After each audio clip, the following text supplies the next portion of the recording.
Does thinking about being more disciplined with your nutrition stress you out? Or does thinking about being more disciplined with your fitness feel like a really heavy burden that you could not be bothered to pick up right now? If so, we're going to talk about why that is today, because if you are struggling with discipline, with confidence, with taking action, with doing what you know you need to do to be the person that you know you need to be, and consistently acting in a way that aligns with your higher self, so that it actually sticks and it's not just somebody that you try and be every once in a while. If that aligns with you, then this episode is perfect for you. In this episode, you're going to learn what discipline is, why discipline has been so hard for you in the past, and how to be disciplined with your fitness so that you can actually stick to your goals. Before we get into the rest of the episode, welcome to the 1% Healthier podcast. My name is Megan Timpson. I'm a personal trainer and nutrition coach, and I help women reach their full potential with their health and fitness goals, and specialize in helping women who know that where they are is not where they want to be, and with 1% Healthier, you get the steps that you need to take to get to that next level in a healthy, fun, sustainable way. So let's get into the episode.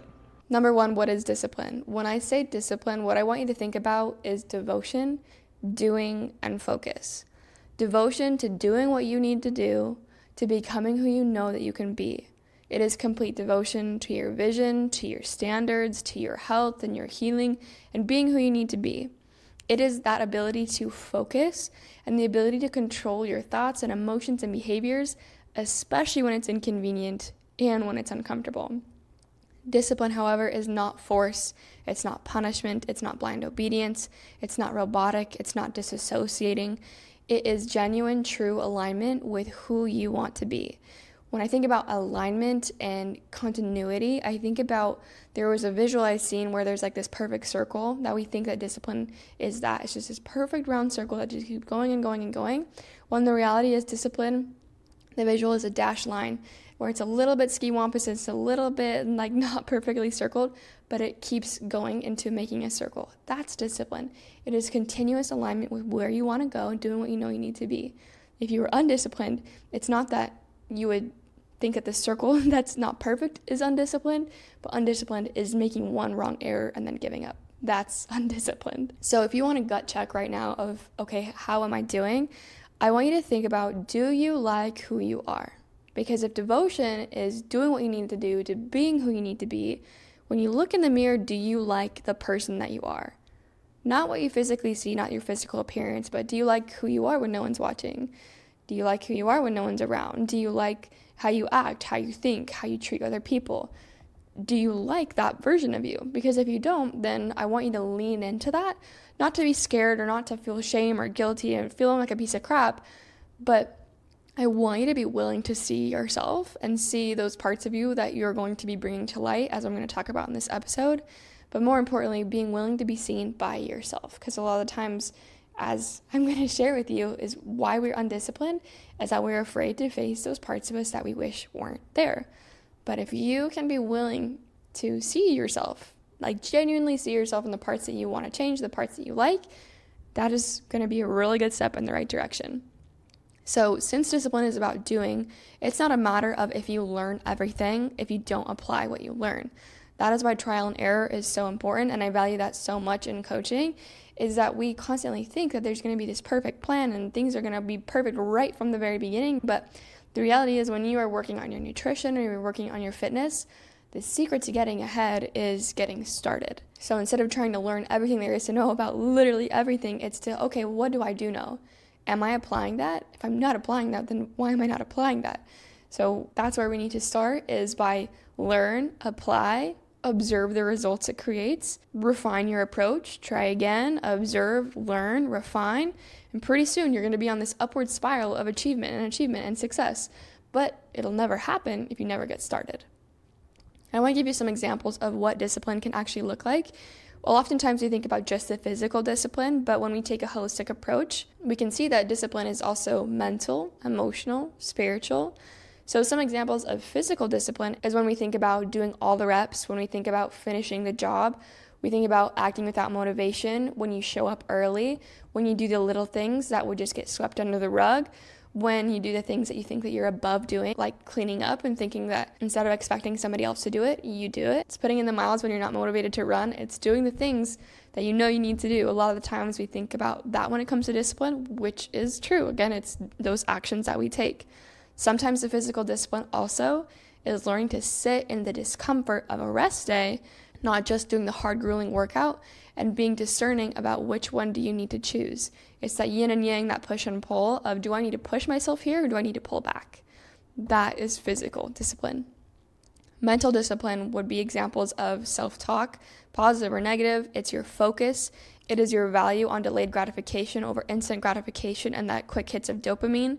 It's self-doubt. It's self-sabotage. It's learning to be disciplined in those areas. Examples of emotional discipline is learning to regulate your emotions when you're uncomfortable, when it's inconvenient. It is developing the trait of temperance. It's that yin and yang of, am I going to feel this emotion now? Or am I going to wait to feel that later? Something came up at work. Am I going to address that right now or am I going to address that later? Something came up in a sport. Do I need to feel this right now? Do I need to cry right now? Or am I going to cry and feel that emotion later? It's being able to understand that. It's also being able to set boundaries. It's also being aware of where you lie, where you manipulate, where you are trying to get your way emotionally or people please. All these other ways that you are trying to be either disciplined emotionally or you're undisciplined. And then spiritual discipline, being able to connect to your purpose, to your vision, being in communication with God, not just in the bad times, but also the good times, being able to stay grounded when things aren't going to plan, being able to have more trust in your life rather than control. It's also knowing that when you are hoping for things and when you're praying for things, knowing that you're not going to just get answers, but you're going to get experiences to develop the traits. I often think that good coaches are not just answer givers, but they are experience givers.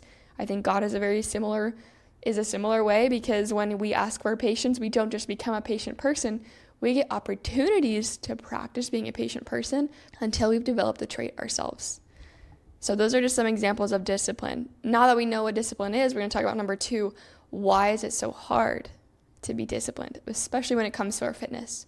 If you can acknowledge this point here that we're going to talk about, you're going to be so much further ahead of your old self and everybody else who just thinks that it's just a food problem or a fitness problem or a willpower problem.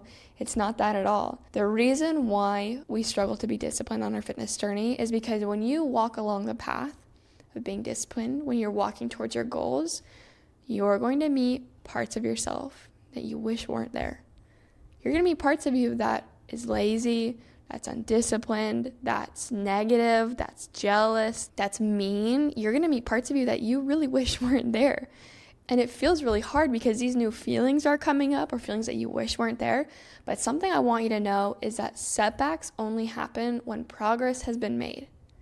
You wouldn't be feeling like this if you weren't changing. So setbacks are only happening to you along this journey because you're actually putting in the work to change. And when you seek that familiar comfort, that's when we mess up, is because we're not choosing the new path, we're choosing the old path. And so that's why we keep running into these same cycles. But again, you wouldn't be running into the same problem if you weren't making the progress. We just haven't learned how to navigate these new situations and handle them with the new mindset and perspective that you now have.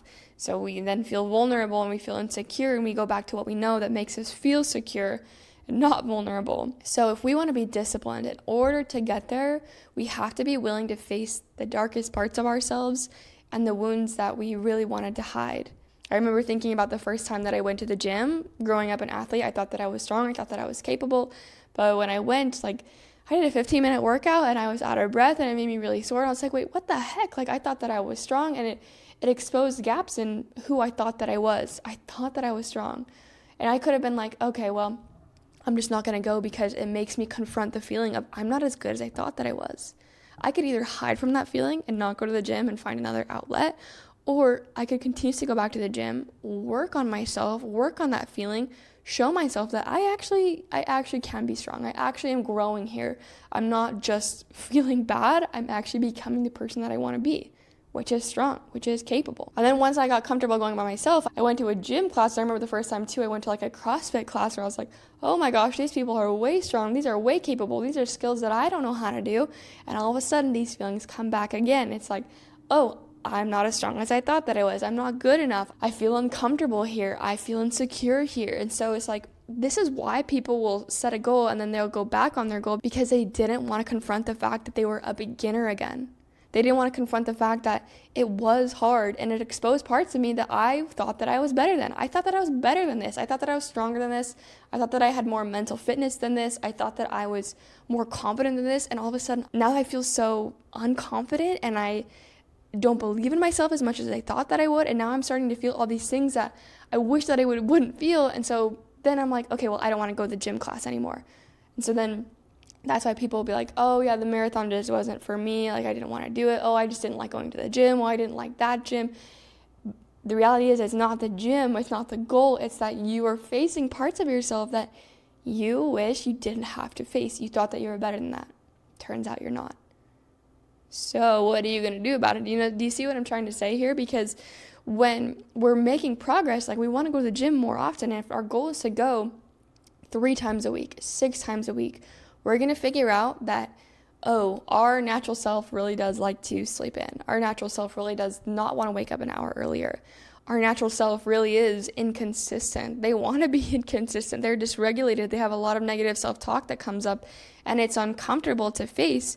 And so we have to be able to see it for what it is and change it, because with this, the only way out is through. Otherwise, you're going to keep starting something and stopping it for the same reasons, because you feel unconfident, you feel like you're not good enough, you feel like you're not strong enough, you're not seeing the results as quick as you thought, and you're going to find out that you really are impatient, that you really are jealous, that you really are this person that you wish that you weren't. But until you face it and really start to build the person that you want to be, then things will start to change. So if you want to be more disciplined on your fitness journey, instead of avoiding not just the work of going to the gym, but avoiding the work of seeing yourself and seeing the parts of you that you wish weren't there, instead of avoiding it, you have to see it, and we have to work through that.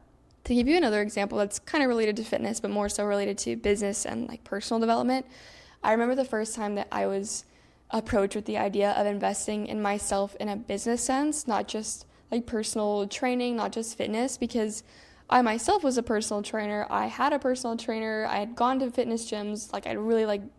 I loved getting better in the gym, but the idea of getting better in business was like, that's like a new thing that I really hadn't thought about before.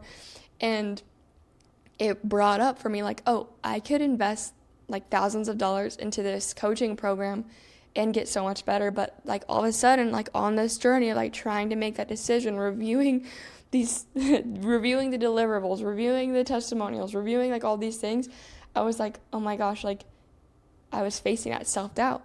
Oh, I don't know if I'm good enough. I don't know if like these results are going to work for me.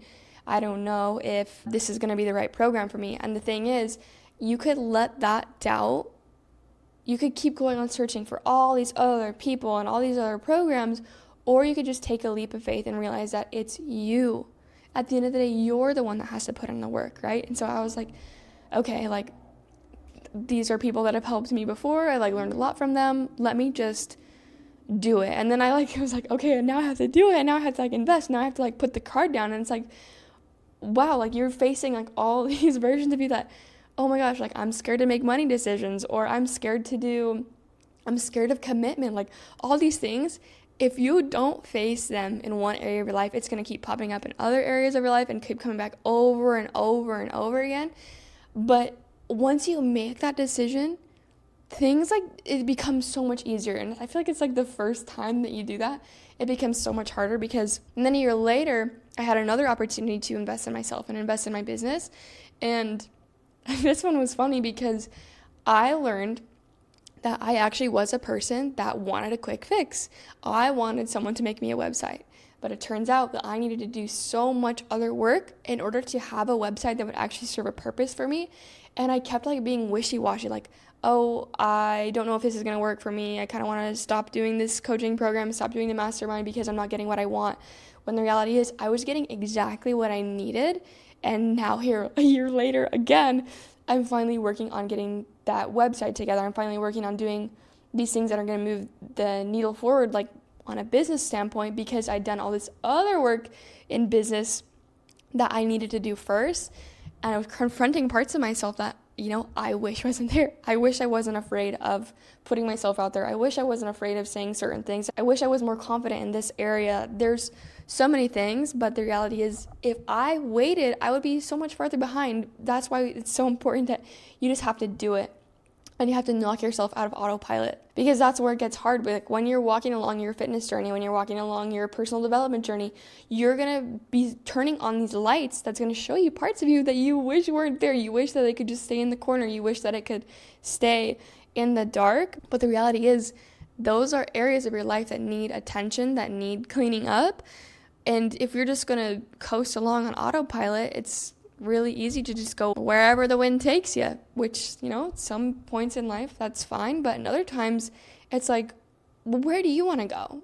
If what you're doing right now is not getting you to where you want to go, then something has got to change. And that might rock the boat a little bit, and that's going to wake you up. But it's the wake-up call that you need to be able to take action, to be able to steer your life in the direction that you need to steer it in. And it's going to be hard, and you're going to get rocked around a little bit, but just know that you're going in the right direction, because discomfort doesn't mean that you're on the wrong path. It means that you're growing. It means that you're changing, you're getting to where you need to be. That is like one of the biggest lessons that I've learned from trying to be more disciplined, is when I face that discomfort, when I face those moments where I feel like I've messed up, it's not that, oh, well, now I'm a failure, now I'm a piece of crap, I'm not as disciplined as I thought I was. It's an opportunity for me to show myself, okay, am I disciplined? Because if I'm disciplined, then I'm going to continue. I'm going to continue to be devoted. If I'm not disciplined, then I'm going to give up, and I'm going to throw the baby out with the bathwater, and that's it. But if I really am disciplined, I'm going to keep showing up. So my goal for you is that you choose to stay in the boat, to not jump out when it gets rocky, and to choose the harder right instead of the easier wrong. Or in other words that I heard the other day on TikTok, to choose the unfamiliar heaven over the familiar hell. Let that sink in. All right, number 3, how do we actually be more disciplined so that you can stick with your goals? I'm going to give you 4 tips, so 4 action items right now, so that way you can be more disciplined. Number 1, I want you to make a list of everything that you've been neglecting and start cleaning it up right now. There's literally no better place to start than this. It really is that simple. It really is. And what you're going to do is what you can. What you're going to do is what you can. It might not be the workout that you want to do, but it's going to be the workout that you can do. It might not be checking off every single box, but it's going to be checking off the boxes that you can do today, or the box that you can check off tomorrow. It is taking a step further. It is taking one step at a time. Now, if you want to take this list a step further, what you can do is write down everything that you are completely sick of, what you're no longer going to tolerate, what you've had enough of, your behaviors, your actions, your thoughts, what you want out of your life forever. Write down exactly what you're sick of. A couple of examples of what you could be sick of is, 1, I am sick of getting so jealous about other people's fitness levels, so I'm actually going to do something about my own. Or I'm sick of trying to prove myself to others, so I'm going to get introspective about why that is and discover the ways that instead of leaning on external validation, that I can lean on the internal validation. So number 1, make that list of what you've been neglecting and start cleaning it up. Write down, if you want to, what you are sick of and what you no longer want to tolerate. Number 2, when moments come up on this journey as you're walking along trying to be more consistent and more disciplined, when you mess up, call out the mistake, take it off the chin, and don't let it snowball any further.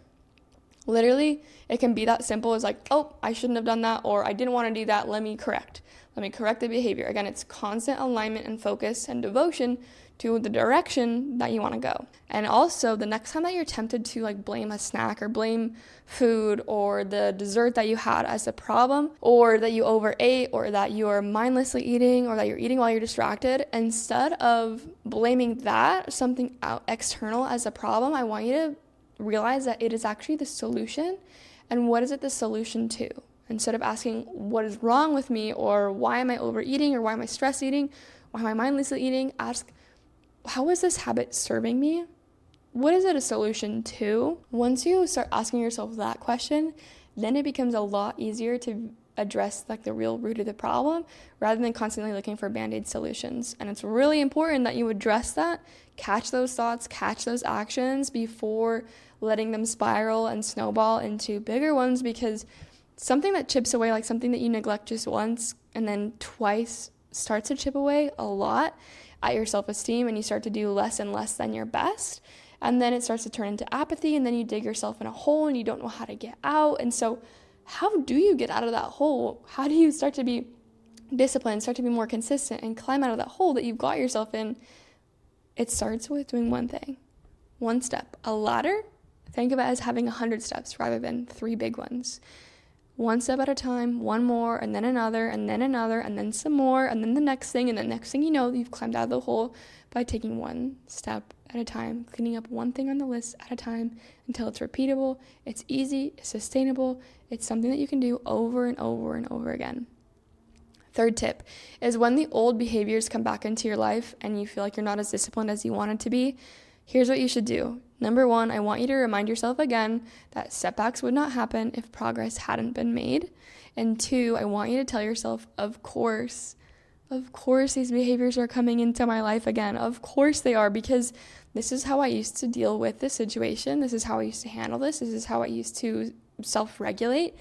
But now you know that in order for you to be who you want to be, that habit, that pattern is actually not serving you anymore. That's not helping you anymore. It's actually making things worse, or it's making you numb, or it's making you small. So because it's coming up again, be like, okay, of course this is coming up. That happens because, again, I'm learning, I'm developing, I'm growing on my journey, I'm moving forward. This is uncharted territory, but I'm trying to correct myself and add in better habits. So now that this is coming back into my life again, what is this trying to teach me? What is this lesson trying to teach me this time around? How do I want to be different from here? I did a lesson or a mindset minute on, are you going to take another path or are you going to take another lap? It's that same thing. What lesson do you need to learn this time around? Because it wouldn't be coming back into your life if it wasn't going to teach you something. So remember that the pattern will repeat until you change it. And the only difference between who you are and who you want to be is what you do. And the 4th tip is to end the procrastination and the perfectionism right now. Right now, today, we're done. It's over. It's keeping you weak. It's keeping you small. It's keeping you in this cycle of starting but never finishing, or wanting to start but never actually starting. So with that list that you made earlier, or with that list you're going to make right now, you're going to take action on something small and something today, because there is no perfect time. Not after your birthday, not after the weekend, not after the holidays. Today, right now. Because if you genuinely want to be more consistent, if you want to be more disciplined, if you want a healthy, sustainable lifestyle, these changes are not just going to happen when the time is right, or when times are easy, or when everything is aligned and you can have a perfect start.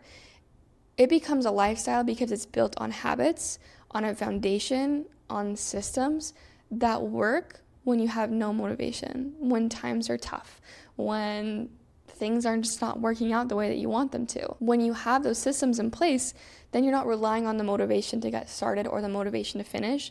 You just do what needs to be done. We're not expecting this impossible perfection. We're learning to adapt and be flexible.